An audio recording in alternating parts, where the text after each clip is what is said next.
ایک محفل پہ گئے، ماشاءاللہ بہت اچھی حاضری ہوئی اور بڑا ماشاءاللہ لوگوں نے پسند بھی کیا، سراہا بھی، اور بعد میں لوگ آ کے ملے بھی کہ بھائی جان ماشاءاللہ آپ نے بہت خوب پڑھا، آپ کی شاعری بہت اچھی تھی، آپ کے پڑھنے کا انداز بڑا اچھا تھا، ہم نے آج تک اس طرح کے کلام نہیں سنے وغیرہ وغیرہ، جو تمام لوگ جو ہوتے ہیں آپ کو پسند کرنے والے یا آپ سے پیار کرنے والے یا اچھے کلام سننے والے لوگ، تو ہر محفل میں مختلف قسم کے لوگ ہوتے ہیں، کچھ کو آپ اچھے لگتے ہیں، کچھ کو آپ نہیں لگتے، بہرحال تو اس محفل پاک میں نا بڑا پازیٹیو رسپانس تھا سب کا۔ مجھے یوں لگ رہا تھا کہ جیسے لیبی ذیشان میاں آج تو کمال ہو گیا یار، اور اس دفعہ تو اتنا اچھا ماشاءاللہ اللہ کے کرم و فضل سے، سرکار کی رحمت سے پڑھا گیا ہے کہ آئندہ کئی سالوں میں جناب یہ لوگ آپ کو بھولیں گے نہیں،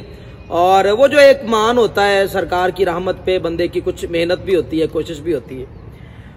اچھا جی، تو یوں لگ رہا تھا جیسے آئندہ ہر سال یہ انتظامیہ نے بڑا اچھا رسپانس کیا، بعد میں ملے جناب، گاڑی تک چھوڑ کے آتے ہیں جناب، ان کا بچہ آپ کی تعریفیں کر رہا ہے، لو جی کمال ہو گیا جی، ہماری محفل کو 4 چاند لگ گئے، یہ وہ فلاں جو تعریفیں وغیرہ ہوتی ہیں وہ ساری کی گئی۔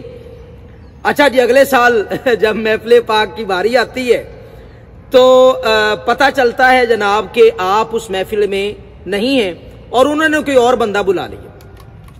جبکہ پچھلے سال تو یوں لگ رہا تھا کہ جیسے بھائی آپ کو نہیں بھولنے والے، وہ آپ نے محنت بڑی کی ہے، اللہ کا بڑا کرم ہوا ہے، بڑی محنت کی ہے، مگر بعد میں پتہ چلا کہ جب آپ موجود نہیں ہیں تو وہاں کے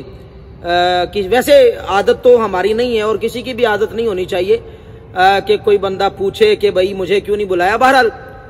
تو جو محترم ثنا خان تھے جنہوں نے مجھے اس وقت بلایا تھا اس محفل پاک میں، تو بڑے میرے اچھے بڑے محترم دوست ہیں، انہوں نے جب مجھے بلایا تو میں نے ان سے پوچھا، میں نے کہا یار کیا ہوا، ماشاءاللہ بہت ایک بندے کو جب آپ بلاتے ہیں تو محنت بندہ کرتا ہے، تو کوشش کرتا ہے، تو اس دفعہ مجھے کیوں نہیں رکھا؟ تو انہوں نے جو جواب دیا جناب، فاذکرونی اذکرکم، آپ مجھے یاد کریں میں آپ کو یاد کروں، تو جناب پورا سال تو آپ نے مجھے کسی محفل پہ بلایا نہیں، تو لہٰذا میں آپ کو کیوں بلاؤں؟ تو بھائی وہاں پہ جب اس نے یہ بات کی تو مطلب آپ کا وہ سارا کانفیڈنس، آپ کی وہ ساری محنت، آپ کی وہ ساری ریاضت، وہ جو شاعری آپ نے لکھی ہے، وہ جو کلام آپ نے پڑھے ہیں، تو وہ بھائی وہ آج کل جو فن چلا ہوا ہے وہ ساری محنت تو بڑھ گئی ہے آپ کی نا۔ تو اس پہ میں کہتا ہوں کہ یار کہ اس بات پہ اب کیا تبصرہ کیا جا سکتا ہے کہ آج کل کے زمانے میں فی زمانہ میرے خیال سے کہ کوئی محنت کامیابی کا ذریعہ نہیں ہے، محنت آج کل کوئی نہیں چل رہی۔ اصل میں چل کیا رہا ہے، وہ پنجابی اچ کہندے نیوندا پاجی، سمجھ رہے ہو، تسی مینوں بلاؤ گے تے میں تانوں بلاواں گا، تے اگر میرے پلے کھ بھی نہ ہویا تے اگر میں کسی نوں بلا لیا تے مینوں انہیں بلانا ہی بلانا۔ پھر جویں وہ نیوندرے والے کردے نے نا کہ جناب میں اگر کسی نوں بلا کے 10,000 دیتا ہے تے او ہن نیوندے دے بدلے انہیں مینوں کم سے کم 11-12,000 روپیہ تے دینا ہی دینا، مگر اس میں جو ٹیلنٹ کا جو مطلب سمجھ لیں کہ فقدان ہو رہا ہے، یا آپ سمجھ لیں کہ جو لوگ محنت کرتے ہیں، جو لوگ اچھا پڑھتے ہیں، جو سٹیج پہ اچھی پرفارمنس کرتے ہیں، تو وہ بہت پیچھے رہ جاتے ہیں کیونکہ ان کا تعلق نہیں ہوتا۔ یہ بات ساری کرنے کا مقصد یہ ہے کہ ہم اپنے سٹیجوں کو نبی کریم صلی اللہ علیہ وسلم کے ذکر سے سجاتے ہیں، مگر ہمارے ہی کچھ دوست احباب جو ہیں وہ انتظامیہ کے پاس پہنچ گئے اور اس کو رکھوا لیا، اس کو کٹوا دیا، اس کو رکھوا لیا، اس کو کٹوا دیا، تو میرے خیال سے یہ اچھا عمل نہیں ہے۔ ایک طرف سے ہم کہتے ہیں کہ جی بچپن سے ہی سرکار کے ٹکڑوں پہ پلا ہوں، تو ایک طرف ہم یہ پڑھتے ہیں اور دوسری طرف جو ہے وہ ہمارا نظام یہ ہے عملی طور پہ کہ ہم ایک دوسرے کو مطلب نیچا دکھانے کے لیے کہ بھائی میرے پاس انتظامیہ کے اتنے، اور صرف یہ نچلے طبقوں میں نہیں ہے، یعنی کہ چھوٹے ثناخواں، چھوٹا تو خیر سرکار کا کوئی بھی ثناخواں نہیں ہے، یہ بڑے لیول پہ جو بڑے بڑے ہمارے مگرمچھ لوگ ہیں تو وہ بھائی انتظامیہ کو ہائی جیک کر لیتے، ٹھیک ہے، اور ہمارے لوگوں نے ان سب کو بگاڑا ہے۔ اصل میں نظام یہ ہے، رواج یہ بنا ہوا ہے کہ ایک بندے کو آپ نے لاکھ روپیہ دے کے بلایا ہے نا، اب اس کو لاکھ روپیہ دے کے بلایا تو اس کے اوپر پیسے بھی آپ پھینکیں گے، اور ایک بندہ اگر فی سبیل اللہ آپ کے پاس آیا ہوا ہے یا اس نے کچھ نہیں لیا تو اس کی نعت پہ بھی کوئی رسپانس نہیں، اس کے کلام پہ بھی کوئی رسپانس نہیں،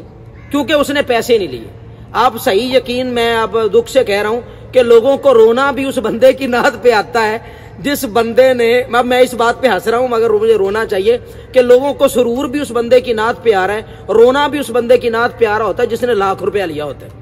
ٹھیک ہے، ایک بندہ خوبصورت نعت پڑھتا ہے، خوبصورت کلام پڑھتا ہے، اس کے کلام پہ نہ کسی کی کیفیت بدلتی ہے نہ کسی کو رونا آتا ہے۔ اب لوگ کہیں گے کہ جناب ہو سکتا ہے اس میں کوالٹی بڑی ہو، کمال ہو، کوالٹی اس میں کوئی نہیں ہے، کمال اس میں کوئی نہیں ہے۔ کمال یہ ہے کہ آپ نے اسے پیسے دیے اور نتیجتاً مجبوراً آپ کو اس کی نعت پہ توجہ بھی دینی پڑ رہی ہے، اور جو دکھتا ہے وہ بکتا ہے آج کل کے زمانے میں۔ بہرحال نبی کی نعت کو ان غلاظتوں سے میرا خیال پاک کیا جائے، اور احباب مجھے بتائیں گے کہ میں پتہ نہیں صحیح بول رہا ہوں کہ غلط بول رہا ہوں، مجھے اس بات کا اندازہ نہیں ہے، مگر ہونا یہی چاہیے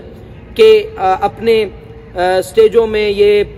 اچھے کلام، نبی کریم صلی اللہ علیہ وسلم کی شایان شان تو ہم کچھ بھی نہیں عرض کر سکتے، ہم کچھ کہہ ہی نہیں سکتے، مگر کچھ عرض کرنے کے لیے کم سے کم الفاظ ہمیں مناسب بولنے چاہیے۔ ٹھیک ہے، ہمیں طرزیں وہ اپنانی چاہیے جو مطلب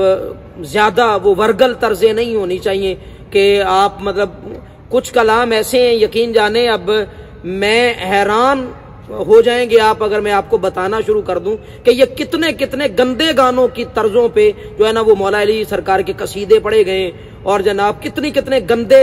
مطلب طرزوں کو چھوڑ دیں، ان کے پیچھے جو کلام انہوں نے، کلام کیا وہ جو اشعار تھے گانوں کے، تو ان کے پیچھے جناب کتنی تھی گندی جناب وہ شاعری تھی، اور وہ طرزیں اٹھا کے جناب مولا کائنات کے قصیدے پڑھے گئے اور نعتیں پڑھی گئیں۔ اور یہ چھوٹے نعت خواہ نہیں کام کر رہے، یہ بہت بڑے بڑے نعت خواہ کام کر رہے، جن کو جناب آپ، جن کی نعتوں پہ آپ کو رونا آتا ہے، اور جن کے ساتھ سیلفی لینے پہ آپ 1000 روپیہ بھی پھینک دیتے ہیں، اور غریب نعت خواہ بیچارہ اگر پڑھنے لگ جائے تو آپ جناب اس کو سننا بھی پسند نہیں کرتے۔ آپ ایسا نہ کریں۔ وہ شعر بھی اسی پڑھنے ہیں، نہ مکھڑا نہ مکھڑے دا تل ویکھ دینے، میرے آقا جے ویکھن تے دل ویکھ دینے۔ تو نبی کریم صلی اللہ علیہ وسلم جو ہے وہ لوگوں کی نیتوں کو دیکھتے ہیں۔ ایک بات میری آخر میں یاد رکھیے گا کہ قطعاً بھی ایسا نہ سوچیں کہ کسی بندے نے جناب بڑی سی گاڑی پہ کوئی بندہ آیا ہے، یا جناب اس کے پیچھے پھولوں والے لوگ ہیں اور جناب اس کو جناب اٹھائے پھر رہے تو وہی بندہ عزت ہے۔ عزت وہ ہوتی ہے جو اللہ کے ہاں عزت دار ہوتا ہے، لوگوں کے دینے سے بندے کو ایک بندہ بھی نہیں جانتا وہ اللہ اور اس کے رسول کے ہاں عزت دار ہے تو وہ بندہ عزت دار ہے۔ اگر کپڑے اٹھانے والے، جبے اور دستار اٹھانے والے اور جن کے اٹھائے گئے ہیں وہ عزت دار ہوتے تو آپ مجھے بتائیں کہ ابو جہل جب چلتا تھا مکے کی گلیوں میں تو اس کا جبہ اٹھانے والے لوگ پھرتے ہوتے تھے، اور جناب اس کا پروٹوکول بڑا تھا، اور حضرت بلال کو تو لوگ مارا کرتے تھے، ان کو تو لوگ رسپیکٹ نہیں دیتے تھے، عزت نہیں دیتے تھے۔